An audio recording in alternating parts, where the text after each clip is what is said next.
Think about this. There was a study that came out shortly after the election. They were doing these studies to figure out what were the factors that were most highly correlated with Trump's support. And there were a lot of them, and they're hard to sort of disentangle. Sometimes they interact with each other. But one of the most highly correlated factors at the community level with Trump's support, at the like county by county level, was the level of opioid addiction in that county. The more people addicted to opiates, the more white folks in particular, addicted to opiates, the higher the level for Trump. Now, please don't misunderstand. I'm not saying that you had to be high to vote for Donald Trump. That's not actually my argument. Though it's a fascinating sociological query that the academics in the room might want to engage. Whatever. Good luck with that research. That's not my point. My point is that what is an opiate? Think about it. What is an opiate? Pharmacologically, just like its most basic pharmacological purpose is to do one thing, block pain, right? That's all it does. It doesn't solve the problem. If you got a crushed disc in your back, you're going to need surgery. The opiate is not going to fix your back, but it will get you through, theoretically, until you can get the actual problem solved. Same thing with cancer. They might put you on opiates, right? But that's not going to solve the cancer. You're going to have some other stuff done. So it's sort of like when Donald Trump comes along and says, I got a solution for your pain, that doesn't really speak to the problem. He's like a walking, talking, breathing human opiate, right? And it's killing the very people who take it, right? There's this study came out 2 years ago, found that there's been this huge increase in deaths in white communities, working class, non-college educated, middle-aged white folks, right? An excess death rate in those communities from suicide, opioid addiction, and heavy drinking that causes cirrhosis of the liver, right? Not natural causes. These are self-inflicted wounds. And it's happening in white space, not black and brown space in the same way. In the black and brown spaces, even though the death rates are higher, don't get me wrong, they're headed in the right direction. They're going down. The mortality rates are getting better. In the white community that I just described, they're getting worse. Why? Well, it's not because whites are hurting worse than people of color. Like I said, unemployment, poverty, wealth, any category you want to look at, white folks are better off than people of color, even though millions are struggling. The point is, white folks have been promised this. And if I've been promised this and I'm only getting this, I got to numb the gap between that because I don't know how to deal with that. See, people that never had any expectations learn how to struggle, right? If you never had any expectations, if you always knew that life was a hustle and you're going to have to grind to get where you got to get, then you don't give up when you run up against that wall. But if you were told that you didn't have to hustle, that all you had to do was work hard and play by the rules which people like you, after all, created, and then you hit that wall, you go crazy. You don't know how to deal with that. Well, you told me my life would be an 8 and it's only a 5.5. Oh, hell no, see? So I got to either take you out or I got to take myself out, which is to say that this privilege of expectations that the dominant group has had is really unhealthy. It's good as long as it all works out, right? But when the economy changes and it doesn't work out for a lot of people, it becomes a self-destructive thing. That notion that where you end up is all about you, uninterrogated, becomes a dagger pointed at the very heart of the people who created that myth in the first place. Back in April of 2011, there was a cover story in Newsweek, and they were interviewing these white guys who were like managers. These weren't even like working class. These were managers, right? And they'd lost their jobs in the recession. Some of them had been out of work for like a year, and they were freaking out, and they're walking around looking for jobs. And this one guy's interviewed, and he says, every time I'm out looking for a job, I feel like I've got a neon sign around my neck that says, unemployed lazy bum. And I remember thinking to myself, man, who told you that unemployed people were lazy bums? I know who didn't tell you, unemployed people. I'll tell you who else didn't tell you, black folks. I'll tell you who else didn't tell you, people of color generally. You know who told you that unemployed people were lazy bums? You told you. And people like you told you that they were lazy bums. And so the very ideology that you rocked all those years thinking that it would never come back to bite you on the ass has now come back to bite you on the ass, which is to say you'd have been better off to just listen to people of color from day one.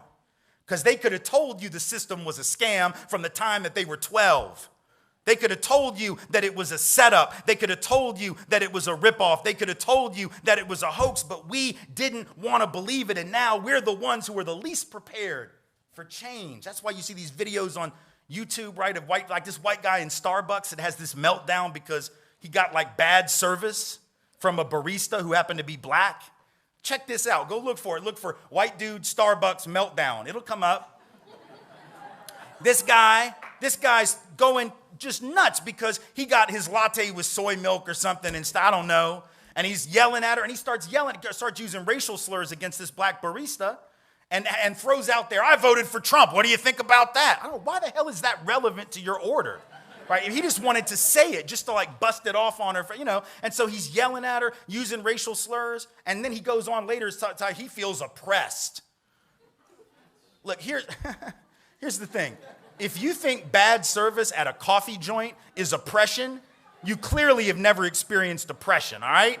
If you think that bad service at the Starbucks is being oppressed, you've just proven white privilege. I don't even have to give my damn talks. I could just come up, show you that clip and be like, that shit right there, that's what I'm talking about, right? But this obliviousness is dangerous, right? Because that dude's having an existential crisis precisely because he's never had to come up against the idea that maybe his life wasn't going to work out quite the way he thought it was. I find it interesting, in the introduction there, the president mentioned James Baldwin, and I'm going to do that as well because I, as well as he, have a great regard for Baldwin, and I think that sometimes, particularly for those of us who are white and do this work, it's really important for us, whenever possible, to point both backwards and forwards and next to us to those persons of color who have done so much of the hard and heavy lifting over the years when it comes to fighting white supremacy and racism. And Baldwin certainly did more than his share of that. And in particular, Baldwin was especially prescient and important in the way that he understood how the past affects the present and how our understanding of the past is critical in terms of our ability to understand where we are as a country right now, right? The idea that if you don't understand sort of what came before now, whether we're talking about our politics and the current administration or whether we're just talking about any subject related to race, and I would actually go further and say any subject anywhere. If you don't understand what came before, you can't really make sense out of what you're seeing right now. He was especially critical of the way that white Americans often had this sort of hagiographic, horribly inaccurate understanding of our history and how it affected our ability to understand the world that we perceived. This is what he said over half a century ago. Speaking of white folks. He said, people who imagine that history flatters them, as it does indeed since they wrote it, are impaled on their history like a butterfly on a pin and become incapable of seeing or changing themselves or the world. This is where it appears most white Americans find themselves today, impaled. They are dimly or perhaps even vividly aware that the history they have fed themselves is mainly a lie. But they do not know how to be released from it, and they suffer enormously from the resulting personal incoherence. Now, first off, damn, that is such a brilliant statement that I could sort of be done. Like, if this mic were a droppable mic, I could just pick it up, drop it, walk out the door, and be like, I'm done. But they're paying me for a full hour, and I have more to say. But honest to God, like that one paragraph from James Baldwin, what is he saying, right? He's saying that people who have the luxury and the power to have written the history with no real understanding of what it was, right, can't even see themselves in the world, let alone understand the world that they find, and they actually suffer because of it. It's not only the suffering of those whom they denigrate and step upon, but even themselves, they become incomprehensible to themselves. You cannot understand what comes today if you don't understand what came before. And look, that's not just about race. It's true in your own life, isn't it? If you don't understand the dysfunctions, the pathologies, the messed upness, which is not really a word, but, we all can relate to what it means, the messed upness of your own family. If I can't do that with my own family, then I can't understand my own damage, right? The damage that I don't want to pass on to my own children. If I want to be a better parent, I got to know where my parents screwed up, as well as understand what they did right? So whether it's good or bad, you got to know from whence you come. Right. The problem is we don't do that very often. And when we don't do it, we create a very dangerous world in terms of our ability to work together and build justice. Let's think about a few contemporary examples right, to understand what I mean. And I'll talk a little bit about the election and political context in a minute, but I want to start somewhere else because I don't want to give this particular moment, this particular man, this particular administration any more credit for creating this problem than he deserves, because this thing has been around since long before Donald Trump. This thing has been around long before Trumpism, right? We can't give all the credit there. It's not like Donald Trump thought up some new stuff. Right? It's not like Donald Trump created the problem. This is a problem that goes back to the founding of our country. So we'll get to that. But I want to start somewhere else. If you don't understand, for instance, the history, the predicate, what came before when it comes to the subject of law enforcement misconduct in black and brown communities, for instance, right? If you don't know that history because it was never taught to you, right, then a movement like Black Lives Matter won't make sense to you. If you don't understand the way that black life has been discounted and denigrated and has not mattered institutionally to an awful lot of folks, right, then somebody proclaiming that Black Lives Matter will seem irrational. It will seem horribly militant and separatist and maybe even hateful. And then you'll say things like, but what about my life? What about me? All lives matter, don't they? What about me? I know, precious. I know your life matters. I know my life. You don't have to tell me that all lives matter. I get that. I got 2 children. I got 2 teenagers. They're 15 and 13. They are white. That is what happens when white people make babies. You get white babies. They are white. I know that their lives matter. You don't have to tell me. I don't need a bumper sticker to remind me of the value of my own children's lives. The point is, every cop in this country also knows that my daughter's lives matter. And every teacher knows. And every employer knows, and every bank loan officer knows. That is to say, we don't have to specify about my daughters. Their lives and the value of their lives are taken for granted. You only got to specify that which gets routinely ignored. You only have to specify that which we tend to forget, because remember, white folks have a long history of saying all and not meaning it. We do. Thomas Jefferson, now, he's not representative of all white people, but I gather he's one of white people's favorite white people. Thomas Jefferson said, did he not, that all men are created equal, endowed by their creator with certain inalienable rights, among these life, liberty, and the pursuit of happiness. There's that word all, as in all lives matter, all men are created equal. But when Thomas Jefferson wrote those words, he owned over 250 other human beings, so I'm guessing he didn't really mean it. But he said it, right? And when the Pledge of Allegiance was written, first iteration in the 1880s, there were several afterward through the 1920s, last iteration, last version, 1954. But in every iteration of the pledge, what's that last line? That never changed. With liberty and justice for whom? All. There's that word again, written by white folks who I dare say in 1888 or whatever it was, did not mean it. Nor did they mean it in the 20s, nor did they mean it in the 50s. So what black folks are trying to tell us with BLM, whether we're prepared to hear it or not, is that when y'all have been forgetting that we're part of the all, we're going to have to remind you. And Black Lives Matter becomes that asterisk at the end of white folks all. As in, yeah, y'all need to be reminded from time to time that you've been forgetting some folks. Now, we can certainly make the argument that we got to be clear that indigenous lives matter and Latinx lives matter and Asian Pacific Islander lives matter, because those are too often discounted as well. But trust me when I tell you that in this country, when black lives finally do matter, at the institutional and systemic level, all of our lives will, and not one moment before that, see?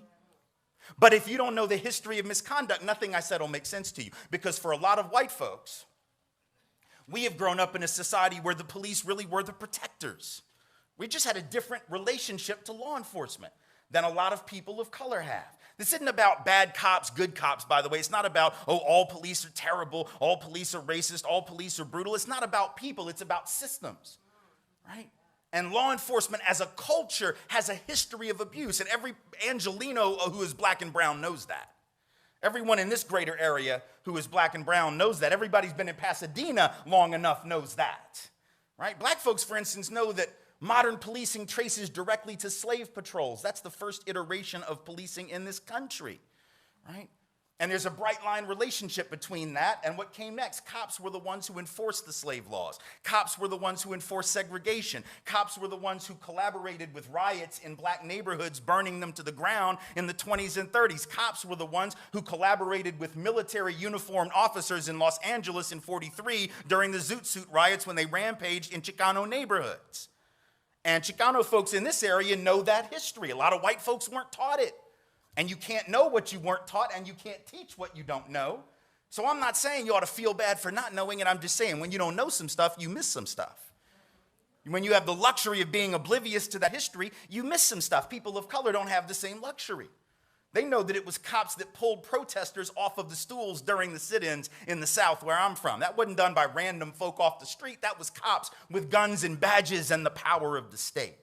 See, here's the problem.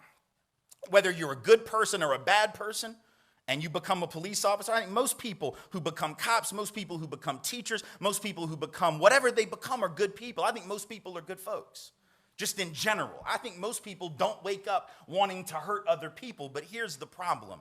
If you have a job that involves enforcing the law in a society where the law is the problem, right? Let me repeat. If you have a job to enforce the law in a society where the law itself is the problem, that is to say segregation as a law, enslavement as a law, indigenous removal as a law, right? The dislocation and dispossession of Latinx peoples from their land, where that's a law, where Japanese internment is a law, right? Then the people whose job is to enforce that law by definition are agents of injustice.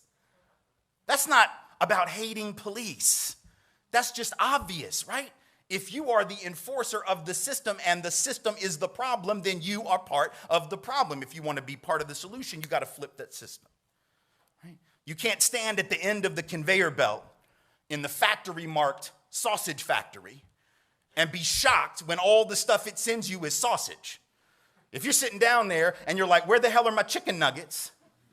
You clearly did not read the sign, yo. It said it was about sausage. So you probably ought to understand the system is contributing and producing exactly what it was intended to produce, right? And if you understand the history, that doesn't sound radical. It just sounds obvious, right? But if you don't know that history, it seems absurd. So you got to understand the past to understand the present. That's the point.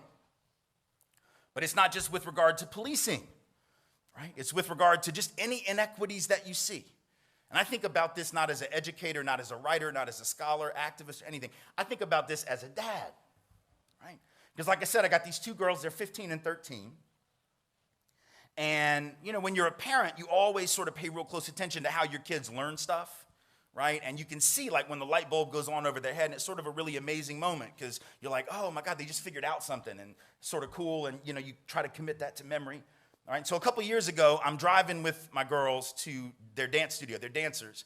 And we were leaving their school to drive to the studio, about 8 minutes on surface streets in Nashville, Tennessee, from their school to the downtown studio, where they were both in the company.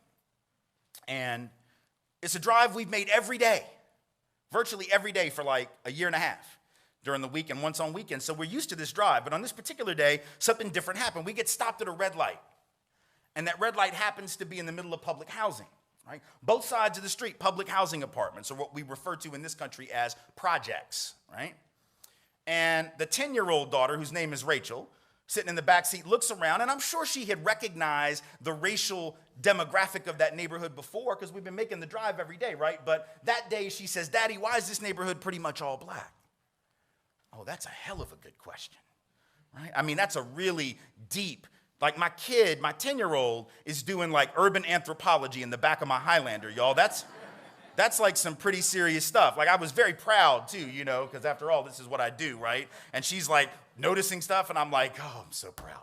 And I'm real happy because it's like the one question she could have asked me that I actually know the answer to, right? Because when you're a parent, your kids will ask you all kinds of crazy shit that you have no idea how to answer. Like if my daughter had said, Daddy, where does electricity come from? I'd have been like, psh, Google it. I have no idea. I didn't pay attention in that class. But the one about how this neighborhood got black, I know that. That's the one. And so I'm all excited. I got the answer ready. I can't give her the PhD level answer because we only got 4 minutes left before we're at the studio, right? So I know I got to cut it down. I got to make it sort of easy. You know, I got to make it digestible, right? So I've got the thumbnail version, though. It's right here in my throat. It's about to come out. And then something happened that I didn't know was going to happen because I'm an only child, right? I didn't know this was a thing, but those of you who are not only children will instantly recognize what I mean. Apparently, when you have an older sibling and you are in the presence of that older sibling and you ask a question of your parent, right? And the older sibling hears the question, they will inevitably and without very much hesitation offer up their own damn answer, right? Just to show how smart they are. Right? And so Rachel says, remember the question, why is this neighborhood pretty much all black? And Ashton, the 12-year-old, without missing a beat, as I'm getting ready to offer the answer, jumps up and says, redlining, which is scary-ass accurate if you know the history. And if you don't, you're about to. I was like, what? How did you know that? Have you been reading my books? Like, what?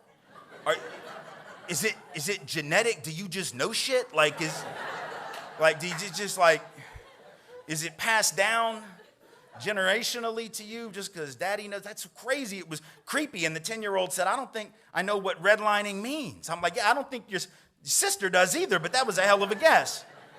Right? Now, here's the thing. To be honest with you, her answer is not quite right. She actually sort of got it twisted a little bit because redlining is not how it got black, but it is how it got poor. So she's sort of conflating race and class, but I'm going to give her half credit because, damn, she's 12 years old at the time. But let me just sort of explain to you what redlining is. Redlining is a thing that some of y'all will know what this is, but in any event, it was something that was very common. It was done as a matter of course all through this country, north, south, east, west, everything in between, where banks would take maps of neighborhoods and they would take a red marker and they would draw a line around black neighborhoods, and occasionally they would do the same with Latinx neighborhoods, but especially black neighborhoods. And anybody who lived in the boundaries of that neighborhood was not going to get a loan. You weren't going to get a business loan. You weren't going to get a mortgage loan, nothing. And it didn't matter if you had good credit, didn't matter.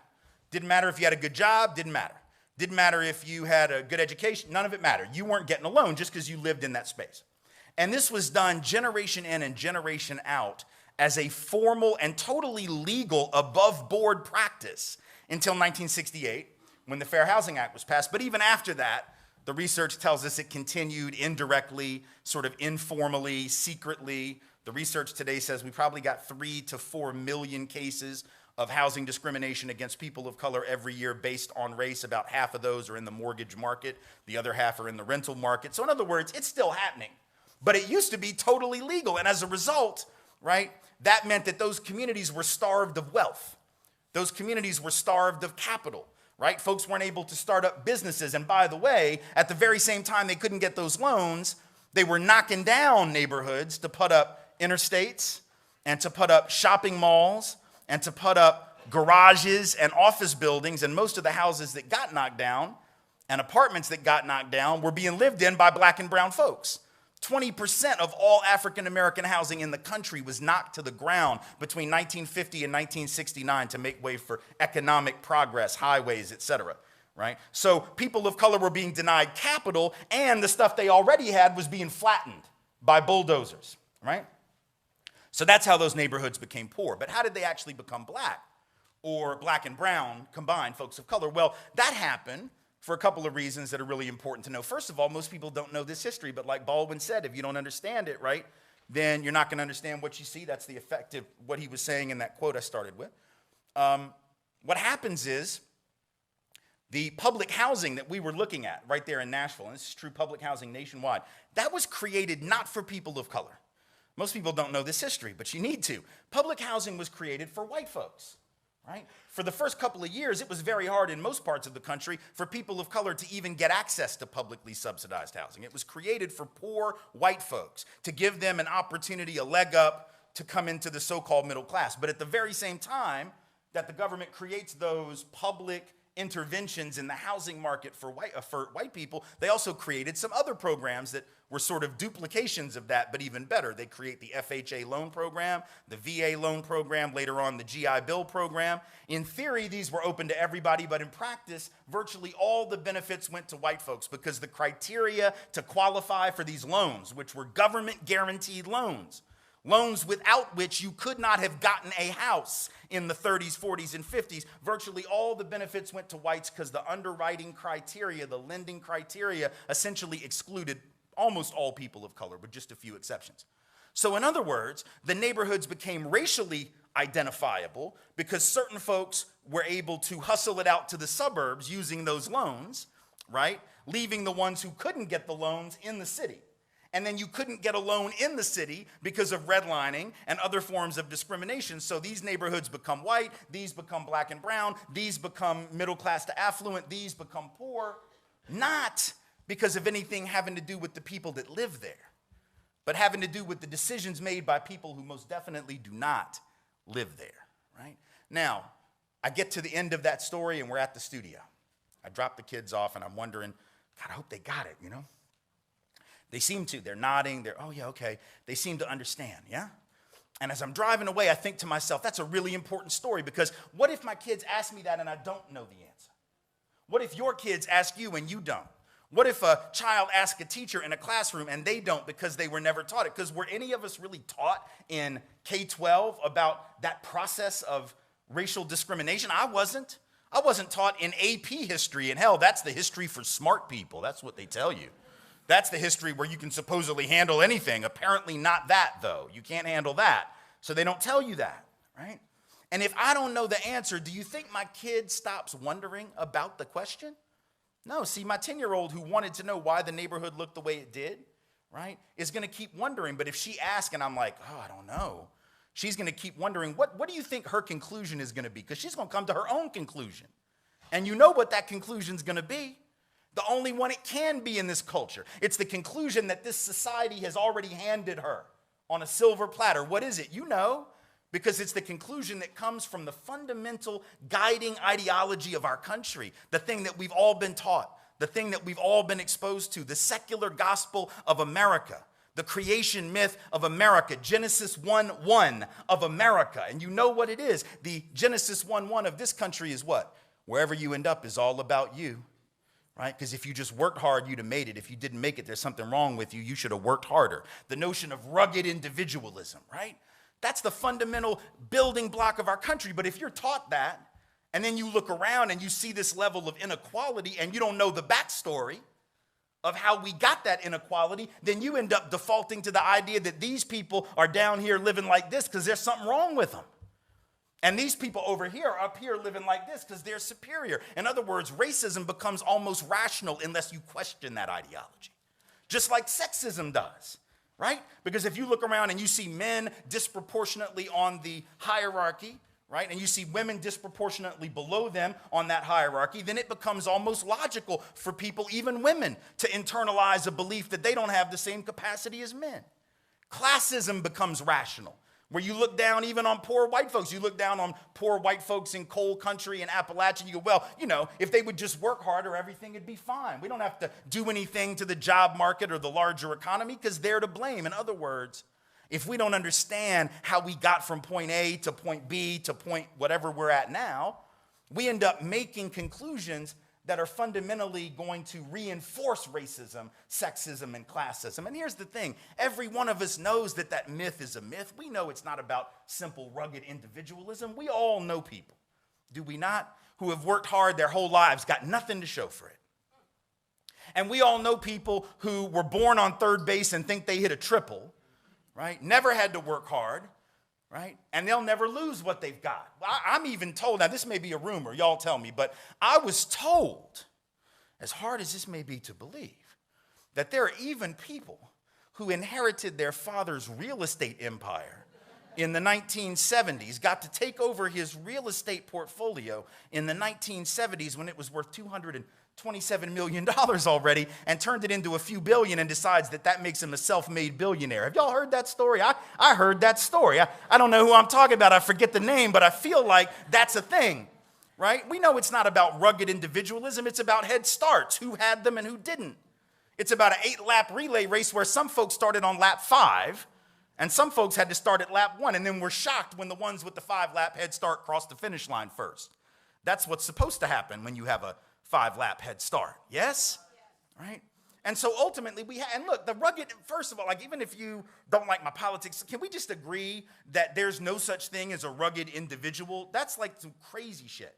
Like really, truly crazy. Because what would that even entail? First of all, there's no such thing as an individual human being, right? Because humans have always lived in collectives. We are a social being. We're a social species. None of us were raised by ourselves on an island by a porpoise, right?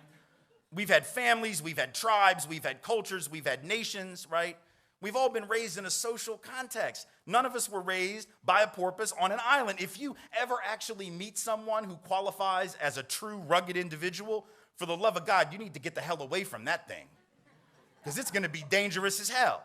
It's going to be like a feral animal. It's not going to have language, right? It's not going to know that it's not supposed to eat you because nobody ever told it that, right? Because it was a rugged individual being raised by the porpoise on the island. They see you, they're like, I'm just going to eat you. They don't know. Rugged individuals will be dangerous. You don't want them running your country. You don't want them running your business. You don't want them as neighbors, right? The good news is there aren't any such people. We've all had help. We've all been raised in a social context. We have to understand that context in order to understand how we arrived at our current position and at our current place, right? And it's very dangerous for us not to do that, right? It's dangerous when we think about the policing thing again. I can tell you right now, the only reason I'm standing here. See, if I'm going to ask you to think about that, how you ended up from point A to point B, I got to do the same. So I'll model the behavior I'm asking about. Because once again, this is where privilege comes in. This is where we have to understand the context of our own lives. I'm only standing here because the war on drugs is not about drugs, right? Going back to that issue of policing. I'm only here because the war on drugs isn't really about the thing it pretends to be about. What do I mean by that? I think you know what I mean by that. And I can tell you what I'm about to tell you because the statute of limitations has expired on this shit and they can't touch me now. I'm being quite serious. Keep in mind now, the reason I know the war on drugs isn't about drugs, two things. One is all the data tells me.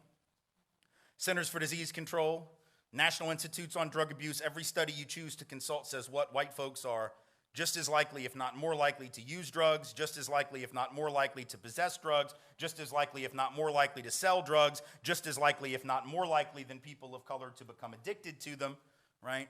So the rates of usage, possession, dealing, and addiction equal or greater, depending on the age group, for whites relative to people of color. That's one way that I know. The other way is the fact that I'm here.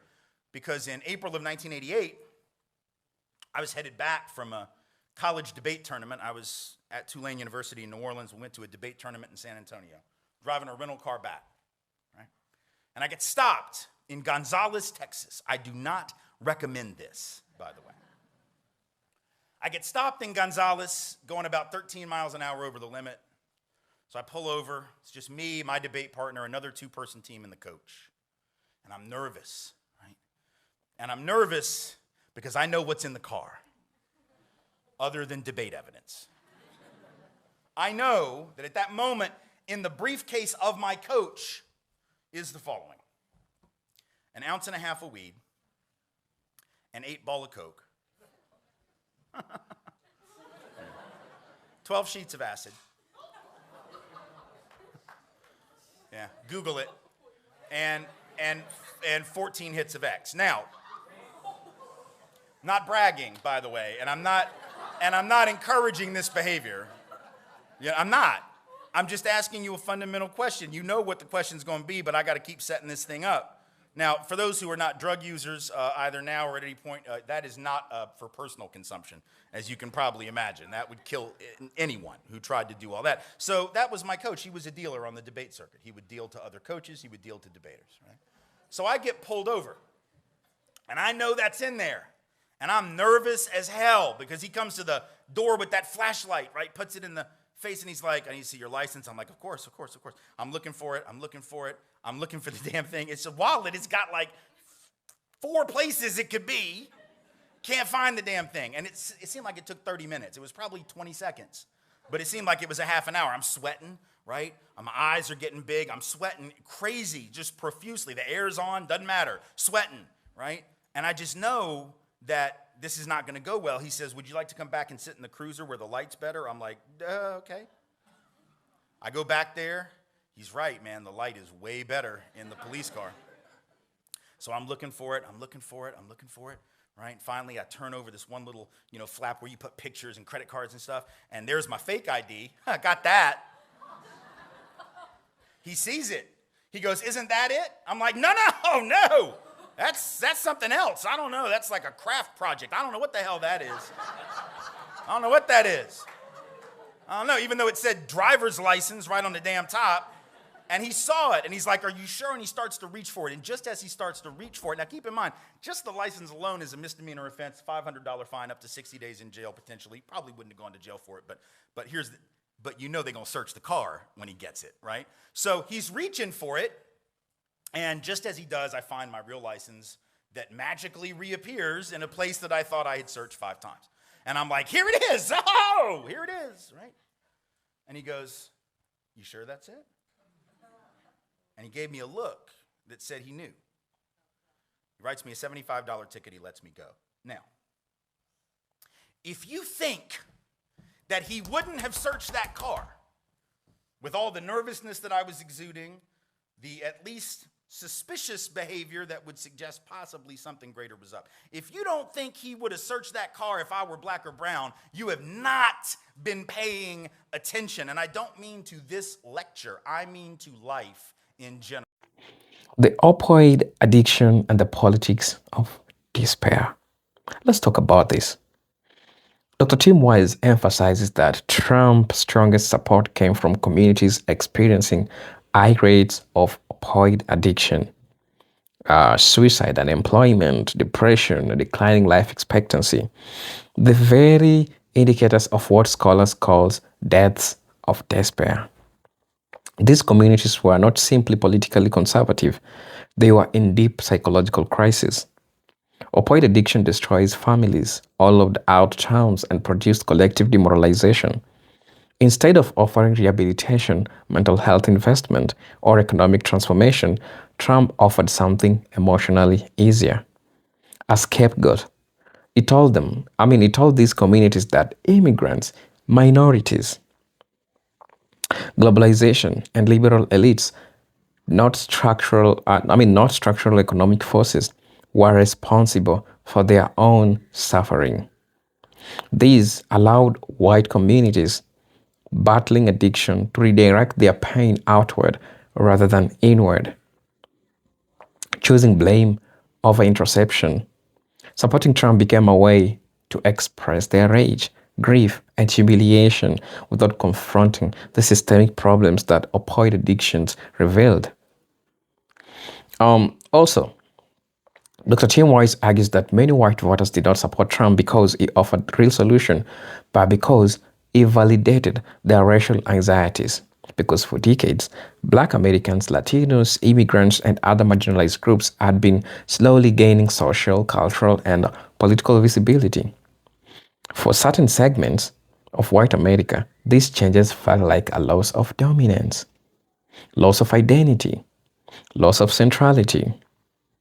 Trump's rhetoric about taking the country back appealed to those who believe the nation was slipping away from real Americans, a phrase that has always meant white Americans. In this framework, racial resentment becomes a coping mechanism for dealing with economic insecurity, rather than confronting corporate power, low wages, automation, or political corruption. It becomes easy to believe that minorities are the problem. Supporting Trump becomes a psychological act of restoration, a way to rebuild a world where whiteness still guarantees superiority, even if one's personal life is collapsing. Let me talk about the myth of victimhood and the promise of revenge. Another key element Dr. Tim Wise highlights is the rising myth of white victimhood. Remember, the belief that white people are increasingly oppressed or replaced. Trump skillfully inflamed these fears, tapping into conspiracies about demographic decline, immigrations, and multiculturalism.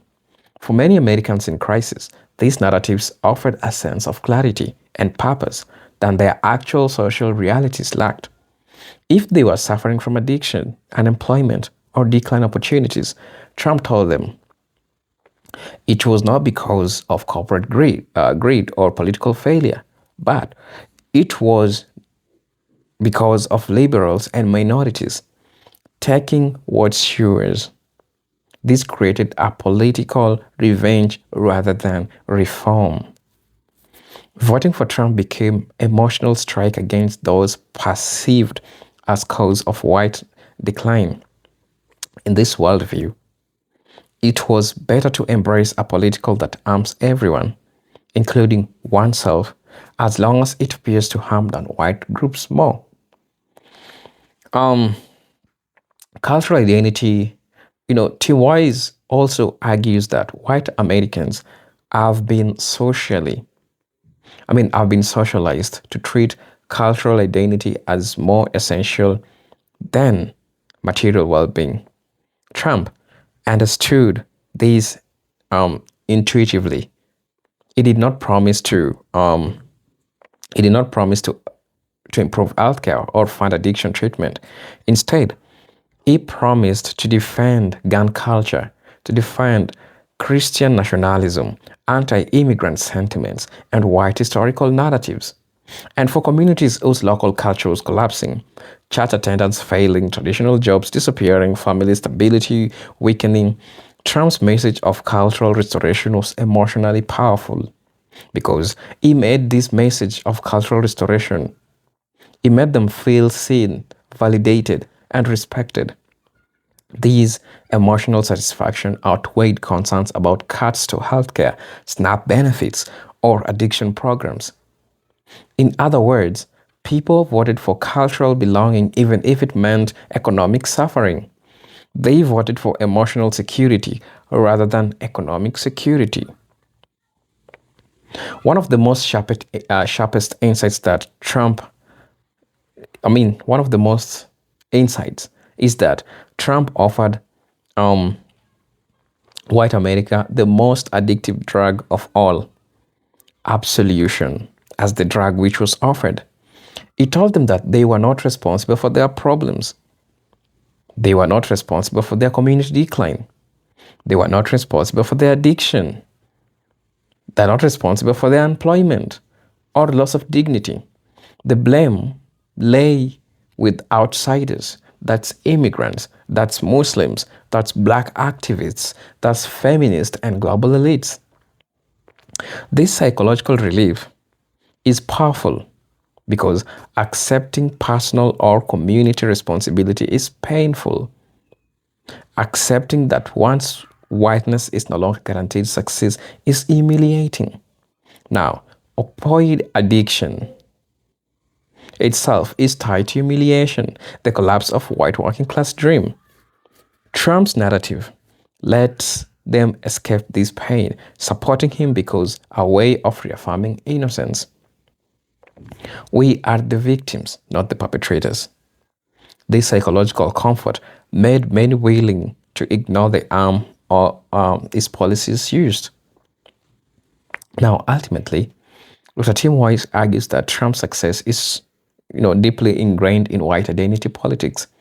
The belief that whiteness must be defended as a political resource. As America becomes more diverse, certain white communities feel existentially threatened. Their support for Trump reflects a desperate attempt to slow or reverse their perceived decline. Even if Trump offered no economic improvement, he offered symbolic protection of whiteness. And for many, that symbolism was more valuable than healthcare, job program, or addiction treatment. This is Trump was not a material decision, but an identity decision. It was a cultural statement, a psychological shield, and a racial performance. As identity crises that shape white political behavior, we'll continue to see voting patterns where millions choose racial comfort over economic survival. Brothers and sisters, I'm your host and presenter Agent Stories, but until then, let me see you on my next video. But until then, peace, love, and harmony. Salute.